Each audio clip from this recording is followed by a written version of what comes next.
As I conclude, I want to give a parable to you that I've given to my students and that I've written about in the past, that I like to call the parable of approaching the king.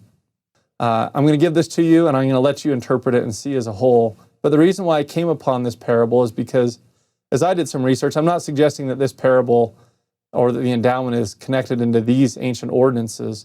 But as I did some research one time, I learned and saw some connections of when people approached kings or royalty and different things that they had to do that had to be washed or purified. They had to be taught. They had to be taught some do's and don'ts, and they had to prove loyalty and faithfulness and different things like that.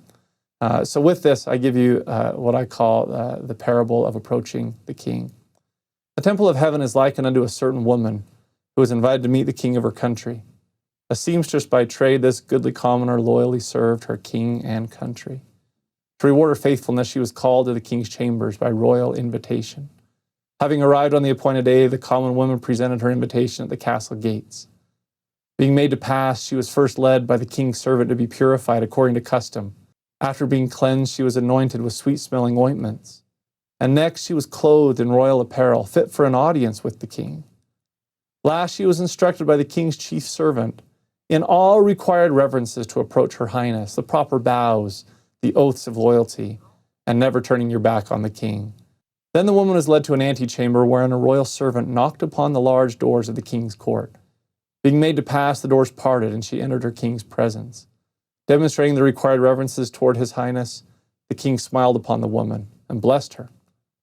Proclaiming her faithfulness, her king initiated her a member of the royal order and awarded her a gold ring set with emblematic stones, white opal for her virtue, blue sapphire for her loyalty, and red ruby for her sacrifices. Whosoever hath this ring must wear it well and must always remember, said the king. And the king instructed the woman in all the ways of the kingdom, from its inception and rise to its inevitable fall and providential redemption. You must return, said the king to the woman. I have more for you to understand. Come again, I will instruct you anew, that you may prepare yourself to govern in my kingdom as an heir. They who have ears to hear, let them hear.